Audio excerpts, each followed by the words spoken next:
ఓం శ్రీ సద్గురుభ్యో నమ. ఈరోజు 29వ తారీఖు గురువారము, జనవరి నెల 2026వ సంవత్సరము. ఈరోజు మన గ్రంథము శుష్క వేదాంత తమోభాస్కరము. ఈ గ్రంథం యొక్క సారాన్ని గురించి శ్రీ లక్ష్మీ మేడం గారు సత్సంగ భాషణం చేస్తున్నారు. నమస్కారం అండి. సద్గురు స్తుతి. ఎవరు టైంకి రావట్లేదు, ఏం చేయడం? సద్గురు వర్ణనము ఎటుల గావింపవలేనో తోచకున్నది. మాయకు కూడా స్పృశింపనసఖ్యమగు గురు స్వరూపము అజ్ఞానుడ నగు నాకే విధముగా తెలియను.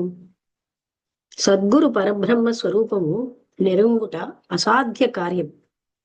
ఎవరి విషయమున శృతులు నేతి నేతి అని వాకానుచున్నవో అట్టి గురు బ్రహ్మమును వర్ణించుటకు మూఢుడనగు నా హృదయమున స్థానమెక్కడిది? స్తుతి విషయము నాకేమియూ తెలియరాకున్నది. కావున దూరము నుండియే నీకు వందనములను సమర్పించుచున్నాడను. ఓ గురుదేవా, నీ మహిమ సముద్రమును దరిచేయుటకు తగిన శక్తిని నాకు దయతో మహిమ సముద్రమును దరిచేరుటకు తగిన శక్తిని నాకు దయతో ప్రసాదించుము. నిన్ను గొనియాడవలేనని ఆపరాని అంత కోరిక గలదు, కాని మాయచే నా ధైర్యమంతయు వికలమైపోయినది. కావున ఓ గురుస్వామి, నీవెవ్విధమ్మున ఇంతకు ఉంటివో అటుల నుండుము. ఇంతకు మున్ను మాయా బలమున నిన్ను కొనియాడగలనని మురిసి తిని, కాని మాయ అంతయు లజ్జనొందిపోయినది. ఇక నా గురుమూర్తిని స్తోత్రము గావింప అనువగు విధమెద్ది. ముఖ్య పరమాత్మను కల్పన మొనరించుట ఎన్నటికి సాధ్యము కాని పని. ఇందుచేతనే అతని ప్రతిమను చేయవలసి వచ్చినది. ఆ విధముగానే నేను మాయాయోగమున సద్గురుని మహిమను అభివర్ణించదును. సాధకుడు తన భావానుసారముగా ఏ విధమున తన హృదయమునందు దేవతా ధ్యానము కావించునో అట్లే ఈ స్తుతి ప్రకరణమందు సద్గురుమూర్తిని స్తుతించదా. ఓ సద్గురు రాజా, నీకు జయమగుగాక, నీకు జయమగునుగాక. ఓ విశ్వంభర, ఓ విశ్వబీజమూర్తి, పరమపురుష, మోక్షధ్వజ, దీన బాంధవ, సూర్య ప్రకాశముచే అంధకార సముదాయం పటాపంచలగునట్లు నీ అభయ రూపమగు ప్రకాశలేశముచే దుర్నివారమగు మాయ అంతయు నశించుచున్నది. సూర్యుడు అంధకారమును రూపుమాపుచున్నాడు. రాత్రి అయిన పిదప నా అంధకారం అంతయు లోకము నిండ నల్లుకొనుచున్నది. కానీ ఆ సద్గురు స్వామి అట్టివాడు కాదు. ఆయన జనన మరణములను వినాశనమును నరించుచున్నాడు. మరియు సూర్యుడు బాహ్య తమస్సును పారద్రోల శక్తి గలవాడగుటచే, కానీ అంతఃకరణంలో గల అవిద్యా తమస్సును నశింపచేయ శక్తి గలవాడు కాదు. కావున మా గురుస్వామికి సూర్యుని సదృశునిగా ఉపమింప తగదు. అజ్ఞాన రూపముగు మహాంధకారమును ఆయన మూలమట్టముగా నశింపచేయుచున్నాడు. బంగారం అన్నిటికీ ఇనుముగా మారని విధమున గురు భక్తులు ఎన్నింటికి నిందియములకు పాల్పడజాలరు. ఏ నది ఏని గంగా నదిలో కలిసిన పిదప నదియును గంగా నది అయిపోను. మరలను ఒకవేళ అది వేరు కావించబడిన అది గంగా నది మాత్రం అన్నిటికీ కాజాలదు. కానీ గంగా నదిలో కలియుటకు ముందుగా ఆ నదిని జనులందరూ సామాన్య నది అనియే అందరు గాని గంగ అని ఎప్పుడునూ చెప్పరు. శిష్యుని స్థితి అట్టిది కాదు. అతడు సర్వ విధముల గురుస్వామియే అగును. పరుసవేది లోహమును పరుసవేదిగా చేయనేరదు. సువర్ణము లోహమును పరుసవేదిగా చేయనేరదు. సువర్ణము ఇతర లోహమును సువర్ణముగా చేయజాలదు. కానీ సద్గురు భక్తులు ఉపదేశములు చే ఇతరులను కూడా సద్గురువులుగా చేయగలుగును. శిష్యునికి విధముగా గురుత్వము చేకూరును. పరుసవేది చే గావించబడిన సువర్ణం ఇతర లోహములను సువర్ణముగా చేయనేరదు. కానీ సద్గురునకు పరుసవేదితో ఉపమానం అన్నిటికీ పొసగదు. ఓనిము సద్గురునకు సముద్రమును ఉపమానమును అసంగతమన్నా అదియు యుక్తియుక్తముగా లేదు. ఏలైనా సముద్రం అత్యంత క్షాలోదకతో నిండి ఉన్నది కాదు. క్షీరసాగరముతో పోల్చుదమన్నా అదియు యుక్తముగా లేదు. ఏలైనా క్షీరసాగరము సైతము కల్పావసానమున నశించుచున్నది. మేరు మహాపర్వతముతో సద్గురుమూర్తిని పోల్చుదమన్నా అదియు తగి ఉండలేదు. మేరు జడ పాషాణమనియు మయము. మా సద్గురుమూర్తి అట్టివాడు కాడు. అతడు దీనజనులను కాంచినంతనే దయార్థ హృదయుడగును. ఆకాశమును ఉపమానముగా గైకొందమనినా సద్గురు స్వరూపము ఆకాశము కంటే నిర్గుణము కానా సద్గురునకు ఆకాశ దృష్టాంతము జతపడుట లేదు. ధీరత్వమునందు సద్గురునకు ఒకవేళ భూమిని సమానముగా చెప్పుదమన్నా అదియు సరిపడదు. భూమి కల్పాంతమునందు నాశనమగుచున్నది. కావున భూమిని ఉపమానముగా చెప్పుట తగదు. అన్ని విధముల సూర్యుడు సద్గురుమూర్తితో ఉపమింపదగిన వాడు అందువేని అతని ప్రకాశమునకు కూడా శాస్త్ర నియమమున్నట్లా పెద్దలు చెప్పుచున్నారు. సద్గురుడు నియమాతీతుడు గాని ఉపమానము తగదు. కావున సూర్యుడు సైతము గురుమూర్తి కంటే ఉపమలో తక్కువ వాడు. సద్గురుని జ్ఞానరూపముగా సద్గురుడు నియమాతీతుడు కానని ఉపమానము తగదు. కావున సూర్యుడు సైతము గురుమూర్తిని ఉపమతో తక్కువ వాడు. సద్గురుని జ్ఞాన రూపముగు ప్రకాశము మిక్కిలి గొప్పది. ఒకవేళ ఆదిశేషుని ఉపమింపదలిచిన ఎడల అదియు సంబంధింపదు. ఆదిశేషుడు భూభారమును మోయువాడు. జలమును ఉపమించుదమన్నచో అదియు కాలాంతరమున ఎండిపోవును. సద్గురు నిరూపము నిశ్చలమైనది కావున అది ఎన్నటికి నశింపజాలదు. సద్గురు నాకు అమృతము ఉపమానముగా చెప్పుదమన్నా అదియు సరిపోకయున్నది. ఏలైనా అమృతపానము గావించు వారలా మరులు వారులు కూడా ఒకప్పుడు మృత్యువునకు లోనగుచున్నారు. సద్గురు కృప ఆశ్రితులకు యథార్థముకు సమర్థము కలగచేయనుగాక. నీ ఉపమానము సరిపడదు. ఒకవేళ సద్గురుని కల్పవృక్షమని చెప్పుదమన్నను అదియు పొసగకున్నది. సద్గురుని స్వరూపము కల్పనాతీతము కాన కల్పవృక్షోపమానము సర్వ విధముల అనుచితము. మనస్సులో కోరిక లేనప్పుడు చింతామణిని పాటించు వాడెవ్వడు. నిష్కాముడగు వానికి కామధేనువుతో పని ఏమి కానా మా గురుమూర్తిని చింతామణి తోడను కామధేనువు తోడను పోల్చుట యుక్తము కాదు.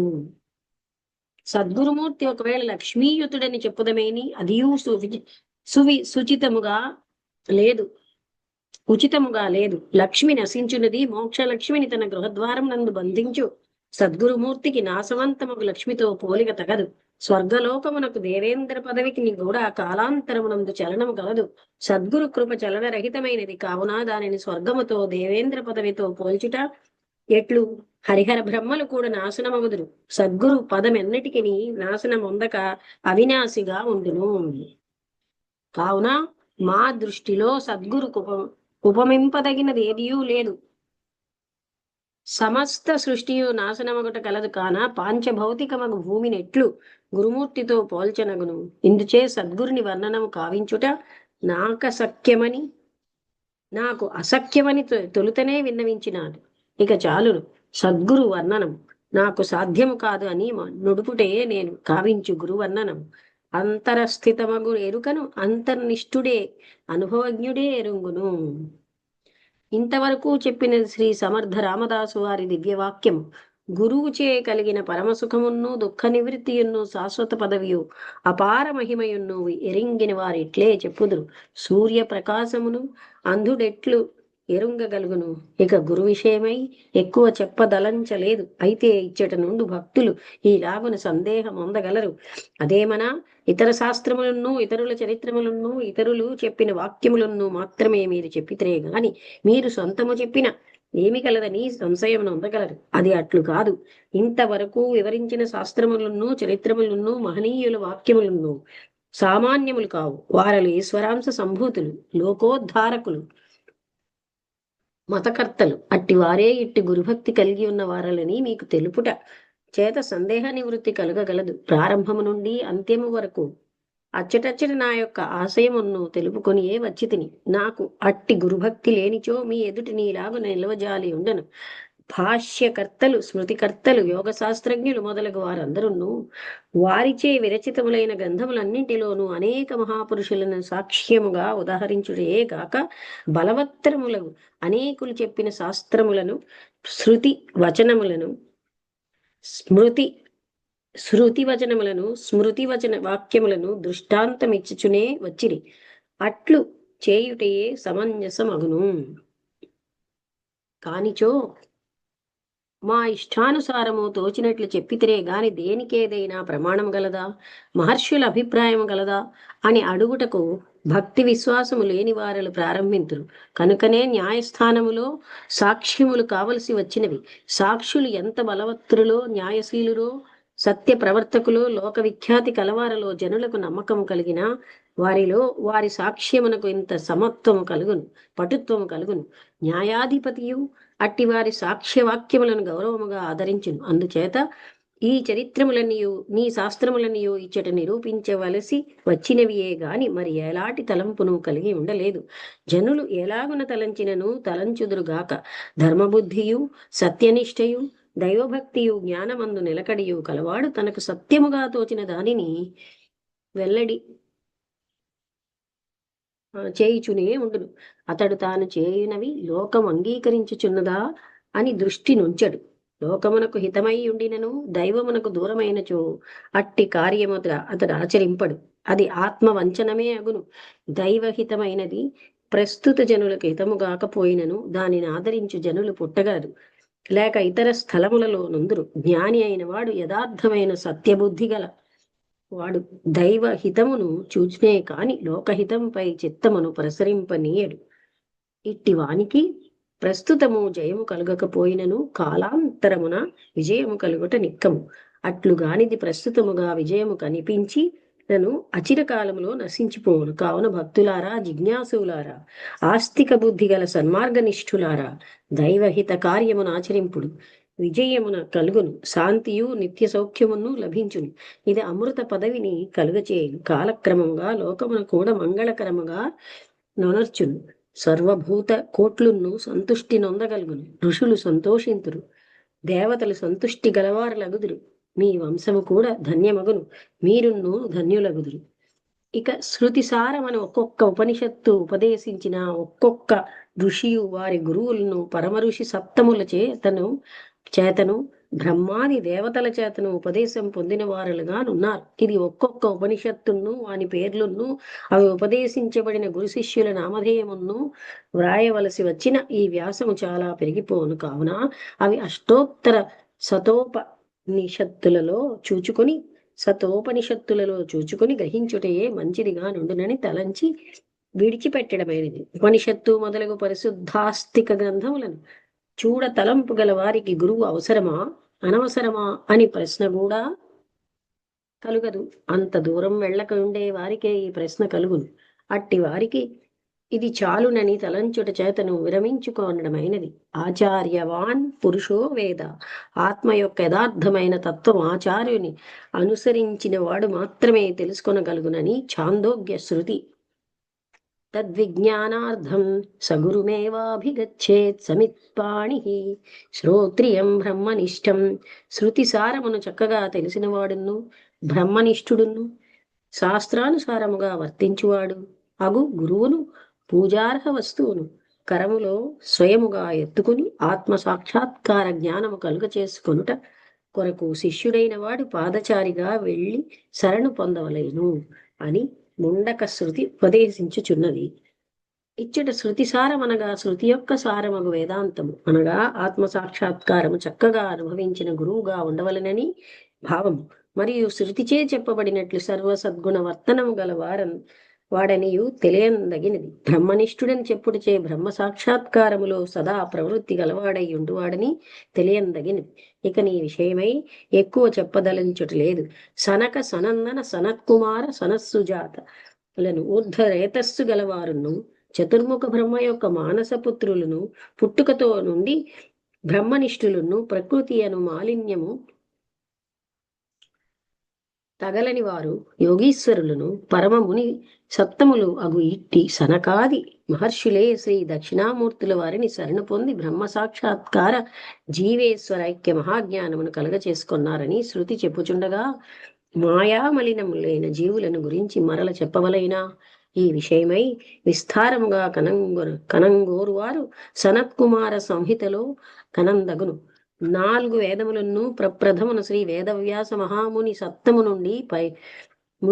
నుండి పైలాది మహర్షి సత్తములు గ్రహించి ఉన్నారు. సమస్త శాస్త్రములలో చెప్పబడి ఉండుట చేతను శ్రీమద్భాగవతమును ప్రథమమును వ్రాసి ఉండుట చేతను ఎక్కువ చెప్పంబని లేదని తలంచెద. వేదము మొదటి నుండి గురు శిష్య పరంపరగా వచ్చుచుండు విషయము ఋషి సాంప్రదాయములో జన్మించిన ఆచార అబాల వృద్ధుల కొందరికి తెలిసిన విషయమే. పైలుండు ఋగ్వేద పఠనంబు దొరకునే సామంబుదే జైమిని సదూచుండే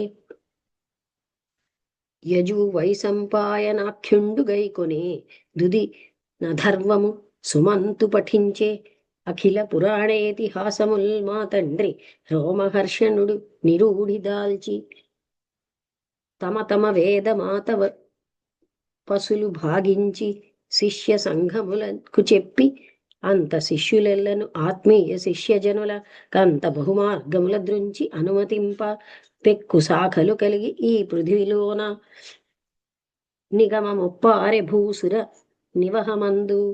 ఇకను భగవద్వాక్యములు 2 ఉదాహరించదను. మహాపరాహోరా భగవానాహ జన్మాబ్ధితారణే నావం నృతనుమాత్మానమనుకూలానిలం గురుం కర్ణధారమతో దేహి గురుణా సంస్కృతిం తరేత్. స్వదేహ మాధ్యం ప్రతిలభ్య దుర్లభం ప్లవం సుకల్యం గురుకర్ణధారకం మయానుకూలేన నభస్వతేరితం పుమాన్ భవాబ్ధిం నతోరత్స ఆత్మ.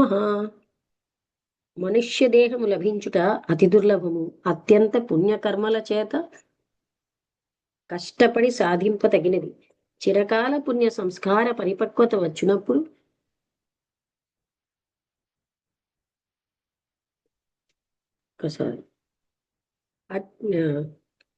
చిరకాల పుణ్య సంస్కార పరిపక్వత వచ్చినప్పుడు కలుగునది. అట్టి మనుష్య దేహము సంసారమనడి సముద్రమును తరించుటకు నావ వంటిది. ఈ నావను చక్కని మార్గంలో నడుపుటకు గురువు కర్ణధారుని వంటి వాడు, అనగా నావ నడుపువాడు. నేను భగవంతుడును, అనుకూలమైన వాయువు వలె సహాయము చేయువాడను. నేను అంటే భగవంతుడు అనుకూలమైన వాయువు వలె సహాయం చేయువాడను. అట్టి సౌకర్యములు కలిగియు మనుష్యుడు సంసారము తరింపదలంపలేని వాడు తన ఆత్మను నశింపచేసుకున్నవాడే అగును, ఆత్మహంత అగును. ఇట్టి భగవద్వాక్యములనైనా తలంచుకొని పరిశుద్ధాస్తికులై దయాస్వరూపులై బ్రహ్మజ్ఞానులకు గురువులను ఆశ్రయించి తరింతురుగాక. శివజ్ఞాన దీపికయందు సాక్షాత్ శంకరుడు భవానికి ఉపదేశించినది చూడుడు. స్వతంత్రాభ్యాసశీలానాం కథం యోగమవాప్నుయాత్ నాస్తి తేషామపి జ్ఞానం నాస్తి తేషాం గతిః పరా న గుణం సాత్వికం తేషాం న భవేద్ గురుదర్శనం గురూపదేశాద్ జ్ఞాతవ్యం ప్రాగ్జన్మ సుకృతేన చ అన్యథా జ్ఞాతుమభ్యాసైః కల్పకోటిశతైరపి. గురూపదేశము లేక స్వతంత్రంగా యోగ జ్ఞానమును అభ్యసించువాని కెట్లు సిద్ధి కలుగదని భావము. అట్టి వారికి ఆత్మజ్ఞానము కలుగనందుచే వారికి ఉత్కృష్ట గతి సిద్ధింపదు. అంతేగాక వారికి సాత్విక గుణము లేనందుచేతనే సద్గురువు లభింపడు. స్వాతంత్ర్య బుద్ధి రజోగుణమగుటచే వీరికి పరమగురు సేవకు భాగ్యము కలుగకపోయినది. బ్రహ్మజ్ఞానము పూర్వజన్మ సుకృత విశేషము చేతను పరమ గురు అనుగ్రహము చేతను కలుగవలసి ఉన్నది. అట్లు కాక కోటి కల్పములు స్వయముగా అభ్యసించినను అనుభవమునకు రాజాలదు. ఇట్టి ఈశ్వర వాక్యములలో కూడా నమ్మకము లేని వారిని గురించి మనమేమి చేయగలము? గురు భక్తిం సదా కుర్యాత్ శ్రేయసే భూయసే నరః గురురేవ శివ సాక్షాన్నాజ్ఞ ఇత్యబ్రవీచ్ఛృతిః నవాయ నవరూపాయ పరమార్థైక రూపిణే సర్వాజ్ఞాన తమోభేదే భానవే చిద్ఘనాయతే స్వతంత్రాయ దయాక్లిప్త విగ్రహాయ శివాత్మనే పరతంత్రాయ భక్తానాం భవ్యానాం భవ్యరూపిణే ఓం మంగళం గురుదేవాయ మహనీయ గుణాత్మనే సర్వలోక శరణ్యాయ సాధురూపాయ మంగళం. హరి మహిమ తనకు చెప్పిన గురువున్నరుడని తలంచి కుంఠిత భక్తి తిరుగు పురుషశ్రమమెల్లను గరి శౌచము క్రియ నిరర్థకంబగు నదిపా. ఇక్కడతో అయిందండి గురు స్తోత్రం. ఇది భాగవతంలోంచి తీసుకున్నారు. శరీరం సురూపం సుతో వా కళత్రం యశశ్చారు చిత్రం ధనం మేరు తుల్యం గురోరంఘ్రి పద్మే మనశ్చేన్న లగ్నం తతః కిం తతః కిం తతః కిం తతః కిం.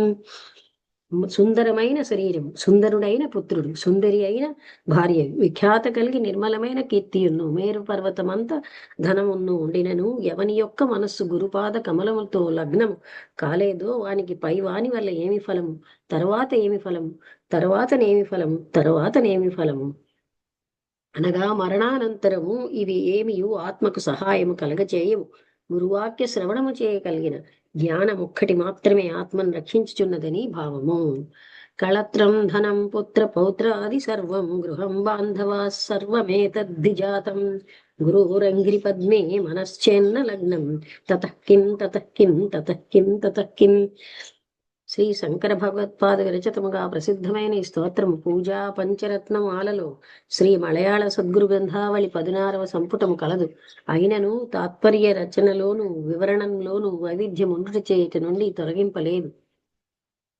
కళత్రము సంపత్తు పుత్రపౌత్రాది యావత్ బంధువులను గృహము మిత్రులు ఇవన్నీ కలిగి ఉండినా ఎవని యొక్క మనస్సు గురుపాద పద్మములో లయమనొందలేదో వానికి తర్వాత గతి ఏమి, తర్వాత గతి ఏమి, తర్వాత గతి ఏమి, తర్వాత గతి ఏమి.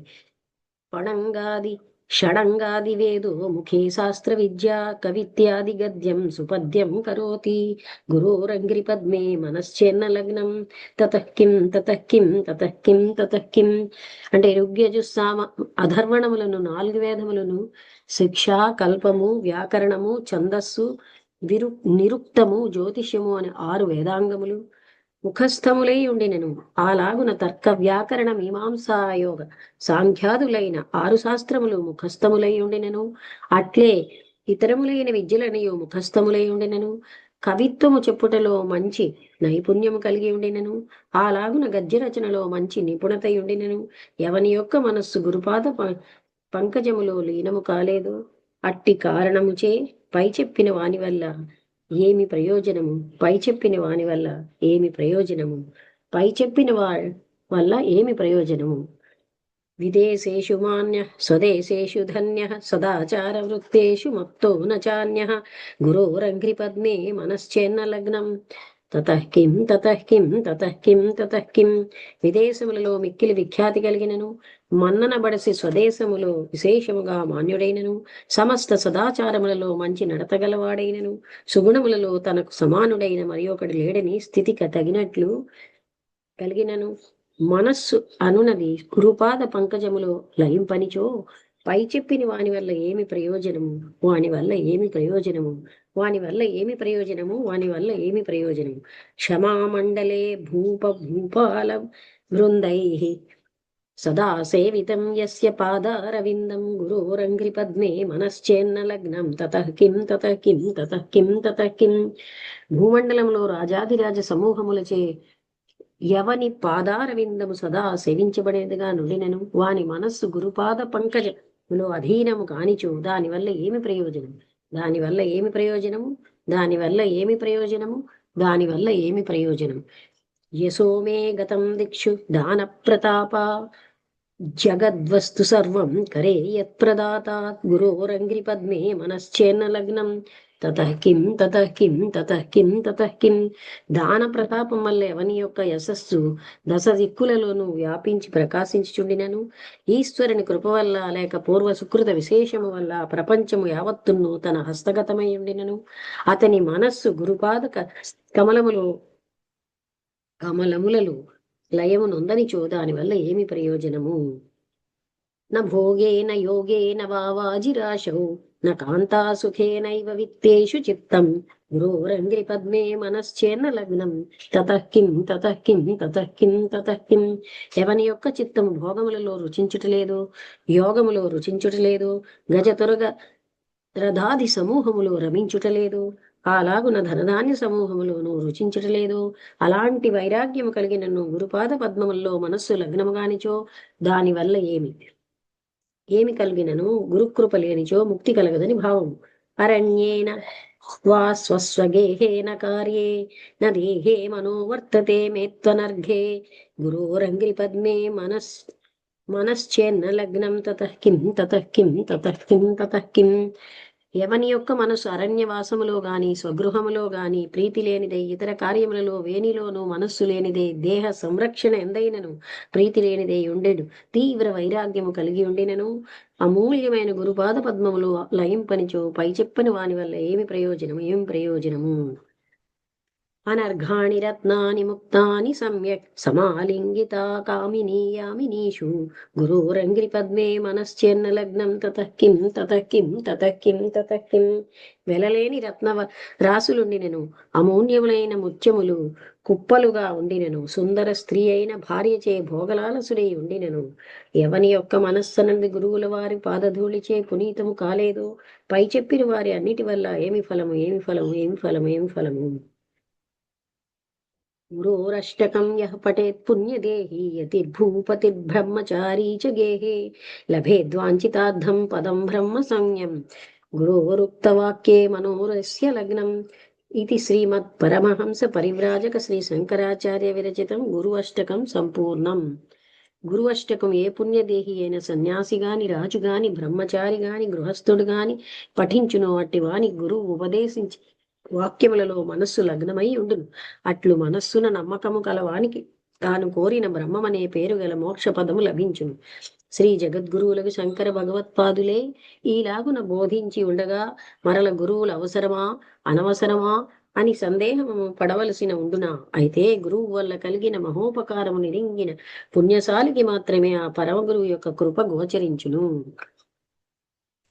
గురు కీలకం అంటూ మరొకటి ఒక్కసారి ఉండండి, ఎంత పెద్దది ఉందో చూద్దాం. లేకపోతే ఇక్కడికి ఆపుదామండి. ఇవాళ రేపు గురు కీలకం చాలా పెద్దదే ఉంది.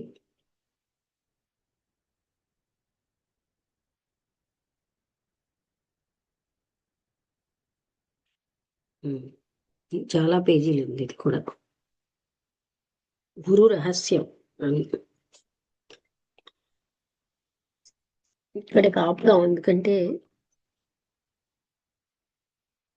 ఇవాళ గురువు శంకరాచార్యులు అంటే రెండు రకాలండి. అదే మన తత్వ విధానంద గారు శంకరాచార్య పీఠం అధిష్ఠించిన వాళ్ళందరూ శంకరాచార్యులు అని పేరు పెట్టుకుంటారని. శంకరాచార్యులు కనకధారా స్తోత్రం గాని అవేవి ఆయన రాయలేదని, అది అంటే సౌందర్య లహరి గాని ఇవన్నీ శంకరాచార్య పీఠంలో ఉన్న వాళ్ళు రాశారు కనుక శంకరాచార్యులు అని పేరు పెట్టుకున్నారని ఆయన చెప్తున్నారు. నేను దానికి ప్రూఫ్ కూడా ఇవ్వగలనని చెప్పారు. ఎవరైనా ఏమైనా చెప్తారా?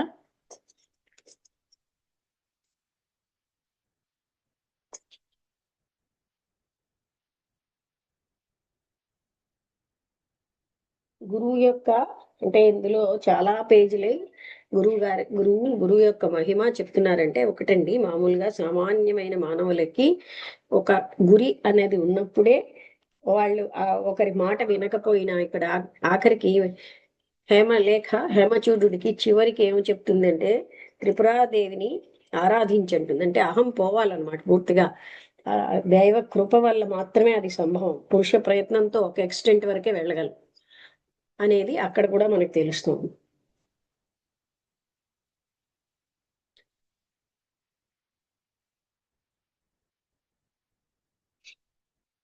అంటే గైడెన్స్ అన్నది లేక అది లేని వాళ్ళు ఎంతో మంది వాళ్ళకి వాళ్ళకి అర్థమైందే చాలా ఎక్కువని తప్పుదారులు వెళ్ళిన వాళ్ళు ఉన్నారు.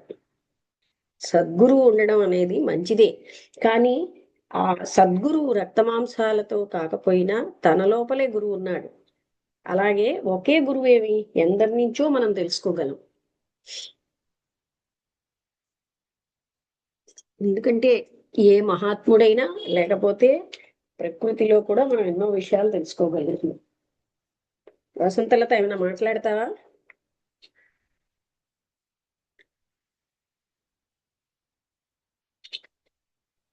లేదు లక్ష్మి, విన్నాను అంతే. గురువు తాలూకు ప్రాశస్త్యం ఎలా ఉంది.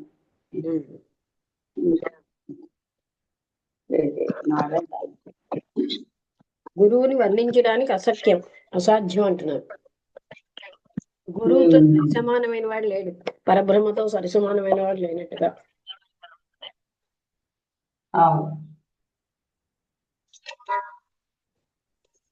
దేంతోని పోల్చలేమన్నారు.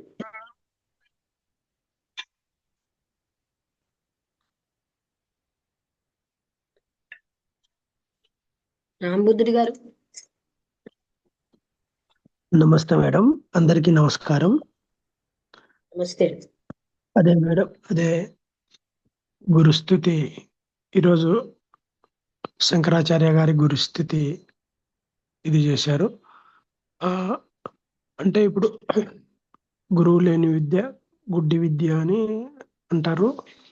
అంటే గురువు ద్వారా అంటే ఏం జరుగుతున్నది అంటే, గురువు ద్వారా అన్ని సంశయాలను నివృత్తి అవుతున్నాయి. కాబట్టి గురుముఖత సాధించిన జ్ఞానమే నిజమైన జ్ఞానము అనేది చాలా చాలా మంది అనుభవము, స్వయంగా మా లాంటి వాళ్ళకు కూడా అనుభవము.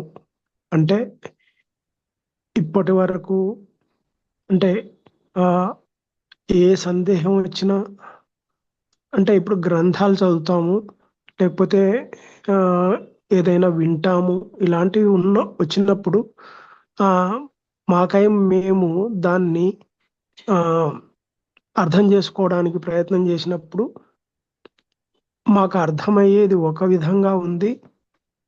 మేము గురుముఖంత విన్న తర్వాత తెలిసింది ఇంకో విధంగా ఉంది అనేది మాకు అర్థమవుతున్నది. అంటే ఇప్పుడు నా స్వయంగా నేను దాన్ని అర్థం చేసుకుంటే ఆ భావము, ఫర్ ఎగ్జాంపుల్ ఇప్పుడు మీరు చెప్పే వివరణ తర్వాత జరిగే భావము చాలా తేడా కనిపిస్తుంది. కాబట్టి గురువు యొక్క ఆవశ్యకత చాలా ఉన్నదనే అభిప్రాయము ఒక ప్రామాణికమైనది. అంటే గురువు ద్వారానే ఆ యొక్క జ్ఞానము నిజ జ్ఞానం అనేది తెలుస్తుంది అనేది అది ఒక నిజమైన స్థితి. అది అంటే మాకై మేము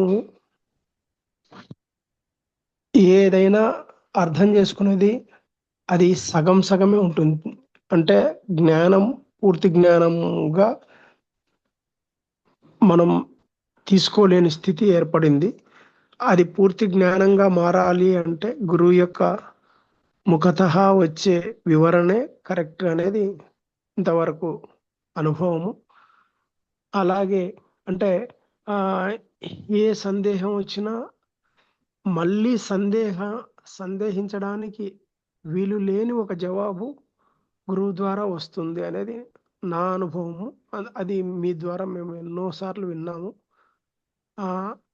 అది మేము అనుభవిస్తున్నాం. కాబట్టి గురువు యొక్క ఆవశ్యకత ఎంత గొప్పది అనేది ఇందులో రాసిన ప్రతి అక్షరం కరెక్టే. ఆ విధంగా అంటే